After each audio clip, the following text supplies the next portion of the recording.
எல்லோருக்கும் வணக்கம். நான் இப்போ சொல்ல போகிற மெசேஜ் என்னன்னு பார்த்தீங்கன்னாக்கா, மூக்கில் உள்ள சொரசொரப்பான கரும்புள்ளி இருக்குது பார்த்தீங்களா, பிளாக் ஹெட்ஸ்ன்னு சொல்லுவாங்க. இதை எப்படி போக்கலாம், இதுக்கான டிப்ஸு என்னென்னு நம்ம பார்க்கலாம். சரிங்களா? இது வந்து யாருக்கு வரும்னா, எண்ணெய் ஃபேஸில் ரொம்ப ஆயிலி ஃபேஸாக இருக்கும் பார்த்தீங்களா, அவங்களுக்கு வரும். இல்லாதவங்களுக்கும் வரும், இல்லைன்னு சொல்லக்கூடாது. ஆயில் ஃபேஸ் ஜாஸ்தியாக இருக்கிறவங்களுக்கு வரும். இதில் வந்து சில ரொம்ப நம்ப தகுந்த வீட்டு வைத்தியங்களை வந்து நம்ம பார்க்கலாம், வீட்டிலேருந்து எப்படி செய்யலான்னு.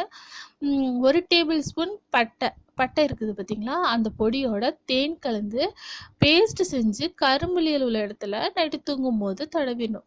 மறுநாள் நாள் காலையில் நல்லா தேய்ச்சி சுத்தமான காட்டன் துணியால் தொடச்சி எடுத்தோம்னாக்கா கரும்புள்ளிகள் தானாக போயிடும். ஓகேங்களா? ஆனால் இது ரெகுலராக பண்ணணும். எது செஞ்சாலுமே நம்ம ரெகுலராக பண்ணணும். அதுக்கடுத்ததாக பார்த்தோம்னாக்கா 1 டேபிள் ஸ்பூன் ஓட்ஸ் பொடியோட சரிசம அளவில் தேன் மற்றும் எலுமிச்சை சாறு கலந்து பேஸ்ட் செஞ்சு முகத்தில் தடவி சிறிது நேரம் ஸ்க்ரப் செஞ்சுட்டு 20 நிமிஷம் கழித்து வெது வெதுப்பான நீரில் கழுவணும். அதற்கு அடுத்ததாக க்ரீன் டீ பொடியை அல்லது இலையை தண்ணியில் கலந்துட்டு கரும்புள்ளி இடத்துல தடவி மென்மையாக ஸ்க்ரப் செய்து கழுவணும். இப்படி ஒரு நாளைக்கு 2 டைம்ஸ் செஞ்சுட்டே வந்தோம்னாக்கா சருமத்தில் வந்து மென்மைத்தன்மை அதிகரிக்கும்னு சொல்கிறாங்க. அதுக்கடுத்ததாக 1 டேபிள் ஸ்பூன் வந்து உப்பை 1/2 கப் நீரில் கலந்து நன்கு கரைஞ்சவனை கடலை மாவு சேர்த்து பேஸ்ட் செஞ்சு கரும்புள்ளியில் உள்ள இடத்துல தடவி நல்லா காஞ்ச பிறகு வெது வெதுப்பான தண்ணியில் வந்து கழுவணும்னு சொல்கிறாங்க.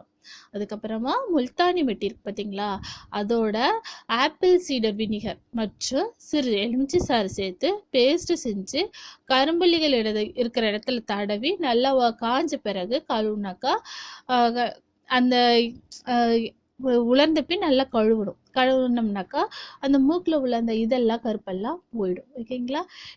இது கண்டிப்பாக நீங்கள் ரெகுலராக ஒரு வீக்லி ஒரு 3 டைம்ஸாவது ஃபாலோ பண்ணிகிட்டே வந்தீங்கன்னாக்கா கண்டிப்பாக உங்கள் மூக்கில் உள்ள அந்த பிளாக் ஹெட்ஸ் அந்த சொரசொரப்பு இதெல்லாம் போய் நல்லா ஷைனிங் ஆகிடும். ஓகேங்களா?